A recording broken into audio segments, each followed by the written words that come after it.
Hi everybody, foXnoMad here, and today I want to help you travel smarter by sharing a recent clip of the foXnoMad podcast with my guest Rosie Gabrielle. We talk all about her adventures across Pakistan, which is a topic that has come up a lot recently, especially solo female travel in Pakistan.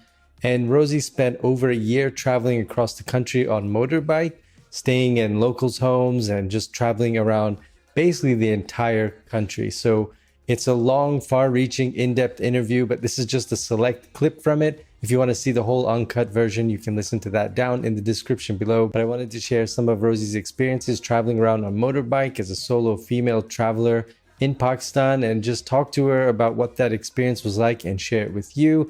I think you'll enjoy this conversation very much. It was very interesting, very enlightening, and very surprising in a lot of ways as well. If you want to hear the full length uncut version, I'm going to leave a link to that in the description below. Like I mentioned, we get into how Rosie shoots all of her videos for her YouTube channel, how she manages editing as well as shooting videos while riding a motorbike across the country, some of her other experiences traveling around in Oman, for example, and we really get into the weeds of what it's like to travel on two motorized wheels across the country. So if you want to hear that, that's linked down in the description below. But here's this clip with Rosie, which I hope you'll enjoy. Aside from that, I guess that did you ever feel unsafe driving? Did you ever feel you get into a situation where you were scared or anything like that? Anything unusual? Yeah, so I actually feel safer in Pakistan than I do in Canada. Like, and I'm not exaggerating at all. Um, Oftentimes, because I mean, it's one of those countries where it's culturally the norm for not to see any women really in public. Like the women are at home, they're doing their own thing, but so on the streets, it's always men, a lot of men. And so I would stop my bike, I'd go for chai, I'd do whatever. And so I'm always surrounded by just groups of men because they're just like, whoa, this is crazy. But I never once felt threatened. I never felt unsafe. I never felt sexualized. I never felt that my space barrier was broken. There was a respect there. And I think that comes, just from uh, what they follow and everything. There was just this natural respect, and they just looked at me like a sister. They didn't look at, you can kind of tell, if they're like oogling you or not. And I never felt that. And no matter where I went, I even had instances in the south where my bike broke down. Like my front bearings were completely shattered and my bike just bit the dust. And the sun was setting and I was meant to be somewhere, and I couldn't make it, and it broke down in this little town. And these guys are like, yeah, follow me to the mechanic in this next town. I was like, okay. So we get there, and of course it's Friday, so everything is closed. And they're like, oh, where are you staying tonight? And I was like, well, I was actually supposed to make it up into the mountains. I'm camping up there, but I guess they can find a family to stay with. I don't know. And then one of the gentlemen, he's like, well, you can come to my home and you can wait for the mechanic, have some tea. And I know most people, especially girls, are listening to this thinking like, I would not go to a strange guy's house. Like, that's crazy. But I just have this ability to kind of feel people out and like kind of see what their intentions are. And it felt safe for me. And I was like, okay. And by that time it was pitch black, and follow him to his house.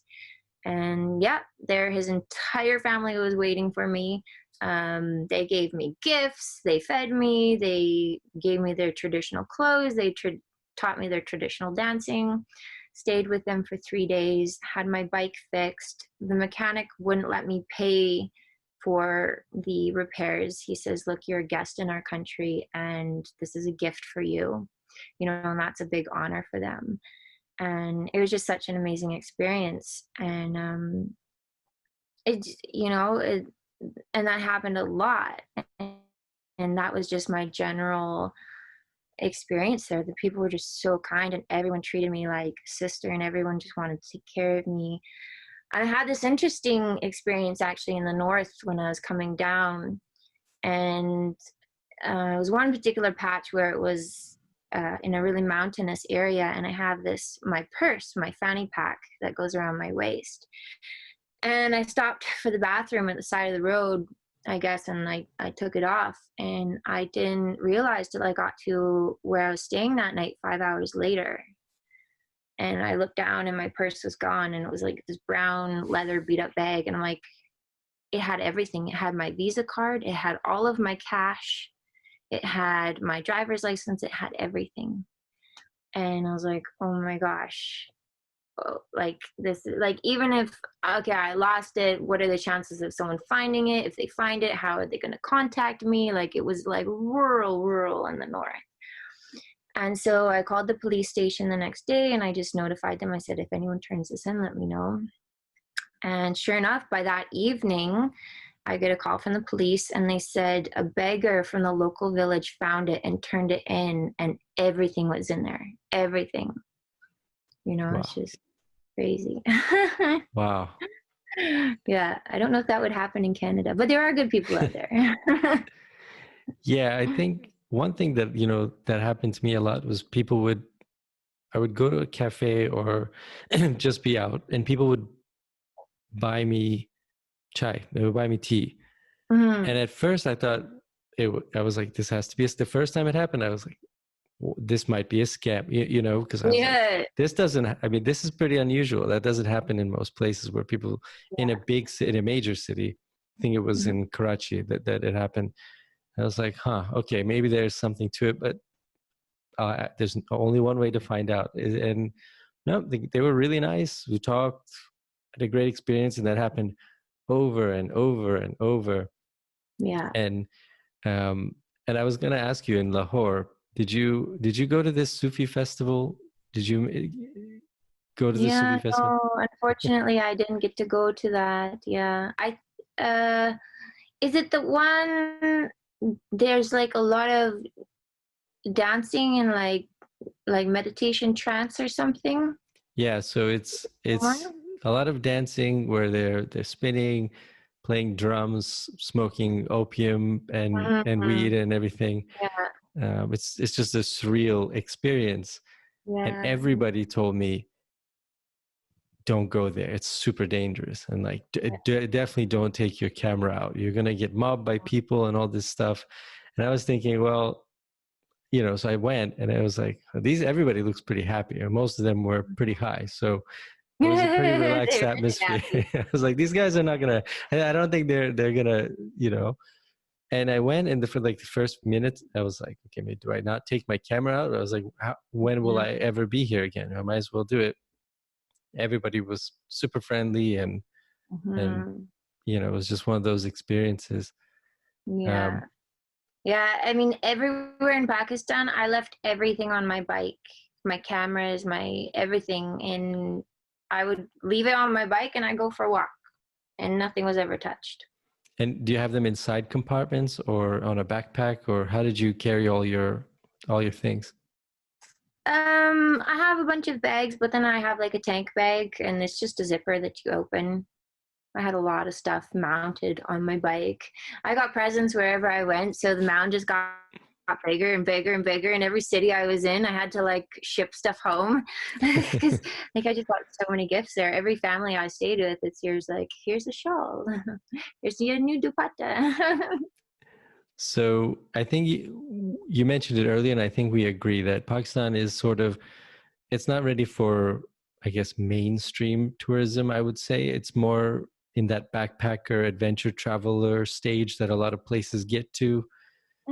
I'd say adventure traveler, not even backpacker, because you don't have hostels there. In the north, there are definitely a lot more places to stay, but like you have to be pretty adventurous to travel around there in your own means. Whether if you're gonna, there are a couple of bike rental places now in the north, even so you can take a bus up to the north and hop on like and rent a bike and just do the north, small little bike or something. um but yeah, it's not as cheap, like, and I'm going to compare it to India in this way, where India you can find really nice decent accommodations and you're really not paying a lot, where for the same thing as if you pay $10 in India, you're paying $90 in Pakistan, right? So it's just not really like it's not like your budget backpacker place unless you really just want to, if you want to go hitchhiking or really just have an adventure type thing. And I have to ask you to, might as well compare both countries as far as solo female travel, because people, Yeah. everybody agrees with everything I say about them. So, Hmm. yeah, what are the differences between traveling in Pakistan versus India for, I guess, as I say, as a woman? I mean, you're a woman, so it's not like you can pick or choose, right? So, Um, I really had like I traveled quite a few areas in India. I've been to Varanasi, Jodhpur, Jaipur, Pushkar, Shimla, Rishikesh, Delhi, Mumbai, and Goa. So I've had, a fair taste of India, and even like, was it Mumbai? I think it was Mumbai, yeah. Um, Even people say, oh, it's so dangerous to walk around Mumbai as a single female. Don't do that. Whatever you do, like, this is not okay. And I spent a day and I literally walked for 10 hours. I walked and walked because that's one of my favorite things to do is like, I love just looking at people and life and just taking it all in. And I literally walked the streets for 10 hours that day, down back alleys, into markets, into places. And similar to Pakistan, there wasn't a lot of females and just hanging out on the street. It was all men. But felt I never felt threatened. I never felt unsafe. But then again, it's that general rule, that law of attraction, right? You know how you said you saw that family that was scared. If you put out this fear and this resistance, and this is what you're, kind of expelling out of yourself, you're going to kind of reflect that back to you. So if you're smiling and being friendly with people and treating others as an equal to yourself, and these people, they don't really see a foreign single female walking down the street, but if you're smiling and like you're having that inviting energy, that's what they're going to get back to you. So that's going to be your experience. That's just my philosophy, I guess. But that was my experience there. And yeah, I mean, I felt completely safe traveling there. I traveled a lot by bike there as well. The biggest difference about India, and it's not even like a thing really, it's just like I would say is probably personal space because there's a lot more people in India. So, you're in a crowd of people and like everyone's just like, so maybe some people could feel a little bit intimidated by that and not very comfortable in a thick crowd of people. Maybe something might happen. I don't know. But as far as differences, I didn't personally experience anything different. No. yeah, I mean, Safety or anything.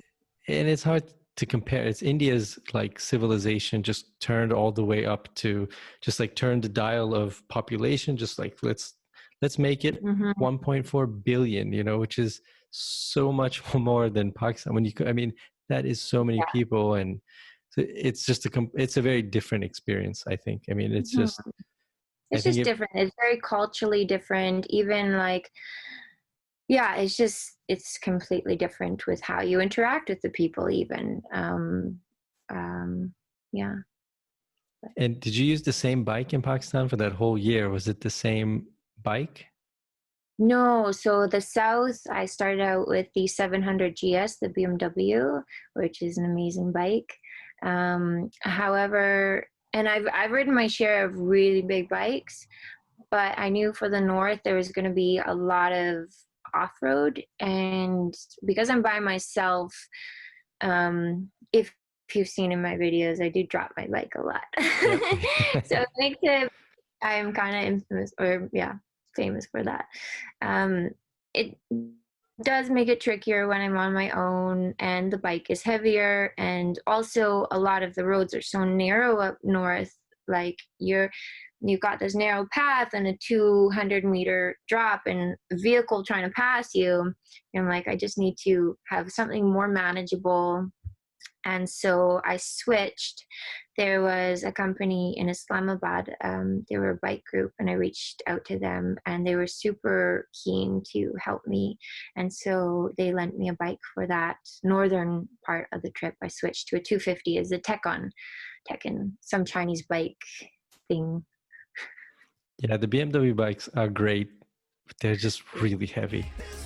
So I hope you enjoyed that clip with Rosie. Like I said, I'm going to leave a link to the full interview down in the description below. Be sure to check it out on the foXnoMad podcast.